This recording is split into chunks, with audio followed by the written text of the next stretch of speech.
25,000 कमाऊं, 10 का तो रेंट भरता हूँ। सेविंग के पैसे अब कहाँ से लाऊं? फोन की EMI बाकी खाने में जाए, पूरा महीना अब कैसे निकालूं?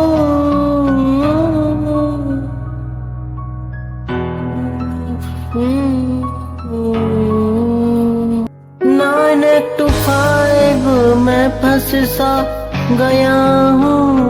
पर्सनल लाइफ के लौड़े लगे हैं, घंटा भी कुछ भी बचता नहीं है। पीने फूकने के अलग खर्चे हैं।